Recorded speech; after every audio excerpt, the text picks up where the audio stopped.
Ku bersyukur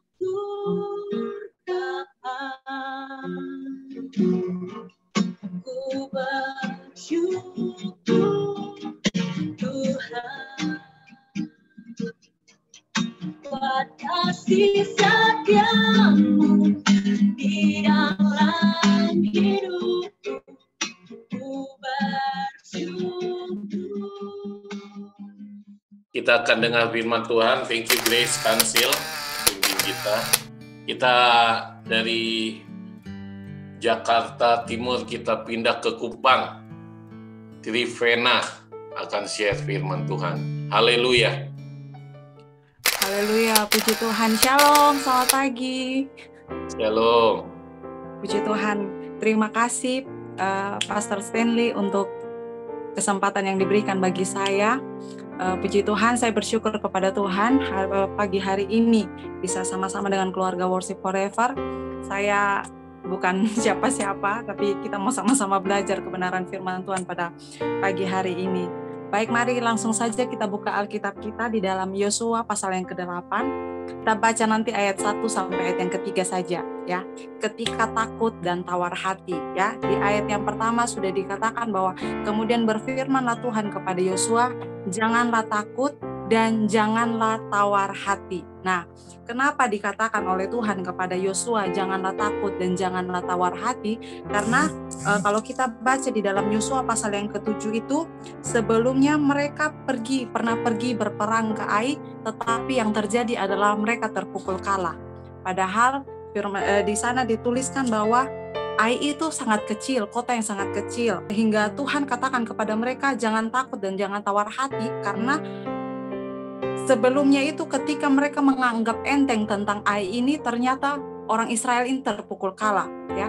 Yosua ketika disuruh oleh Tuhan untuk kembali lagi ke Ai, dia sudah mulai takut, dia sudah mulai cut, ini kalau terpukul kalah lagi bagaimana ini Tuhan, ya. Padahal mereka baru saja melawan orang-orang di Yeriko, mereka baru saja meruntuhkan tembok Yeriko yang tebalnya itu begitu luar biasa. Luar biasa sekali Tuhan meneguhkan kembali Yosua untuk dia tidak takut dan tawar hati. Nah, takut itu seperti merasa gentar, ngeri menghadapi sesuatu yang dianggap akan mendatangkan bencana.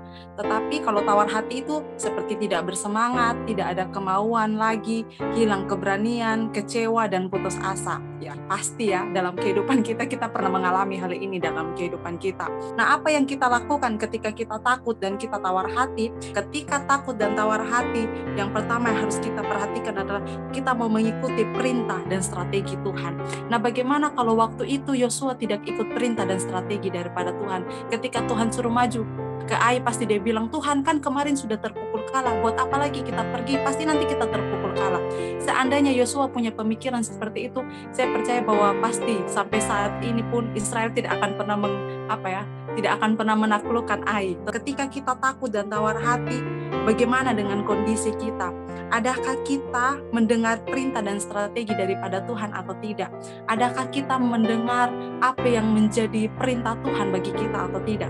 Namanya kalau orang sudah takut dan tawar hati, kayaknya enggan untuk mendengarkan masukan. Ya, mungkin kadangkala kita ketika kita mulai takut, ketika kita mulai tawar hati, mulai timbul rasa seperti saya harus hubungi siapa nih? Ini biasa nih paling penting, biasanya paling sering terjadi nih. Harus hubungi siapa kira-kira orang yang saya andalkan atau siapapun itu. Kita berusaha untuk mendengar perintah, mendapatkan perlindungan. Tetapi ketika kita datang kepada Tuhan, ketika kita mengikuti apa yang menjadi perintah dan strategi daripada Tuhan, saya percaya bahwa kemenangan Tuhan berikan bagi saya dan saudara. Saya percaya bahwa kita tidak akan lagi takut dan tawar hati. Yang kedua adalah mempersiapkan diri dengan kapasitas yang maksimal. Dalam kehidupan kita, ketika kita menghadapi takut dan tawar hati, sudahkah kita mempersiapkan diri dengan kapasitas yang maksimal atau tidak? Mempersiapkan diri dengan apa? Mempersiapkan diri dengan doa, mempersiapkan diri kita dengan membaca firman Tuhan, mempersiapkan diri kita dengan bersekutu dengan Tuhan, sehingga memperbesar kapasitas iman kita di dalam Tuhan, ya. Kita tahu kepada siapa kita datang, kita tahu kepada siapa kita berlari. Dan bagian yang ketiga yang saya bagikan adalah ketika kita takut dan tawar hati, kita harus berserah sepenuhnya kepada Tuhan. Di ayat yang ke-19 dan ayat yang ke-26, bahwa sampai pada peperangan itu selesai, Yosua tidak menurunkan tangannya. Artinya bahwa Yosua berserah kepada Tuhan, karena dia tahu bahwa Tuhan sudah berkata, aku akan menyerahkan Ai ke dalam tanganmu. Yosua tidak berperang dengan tangannya sendiri. Yosua tidak mengandalkan yang gagah perkasa, pahlawan-pahlawan yang gagah perkasa, tetapi Yosua berserah kepada Tuhan. Yosua mengangkat tangan.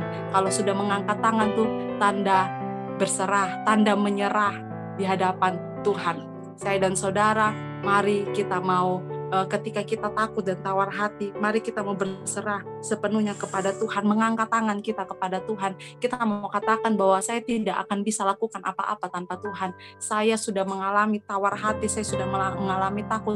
Hanya Tuhan satu-satunya yang bisa menjadi penolong saya. Tidak ada orang yang bisa menolong saya dan saudara. Tetapi ketika kita datang berserah kepada Tuhan, Tuhan akan memberikan damai sejahtera. Tuhan akan memberikan kekuatan bagi saya dan saudara. Ketika kita takut dan tawar hati, ada kekuatan baru yang Tuhan kerjakan selama kita berserah sepenuhnya kepada Tuhan. Puji Tuhan, inilah renungan firman Tuhan bisa saya bagikan. Saya kembalikan kepada Pastor Stanley. Tuhan Yesus memberkati. Puji Tuhan, thank you Trivena dari Kupang. Ketika khawatir, ketika takut, yang pertama kita mengikuti perintah dan strategi dari Tuhan.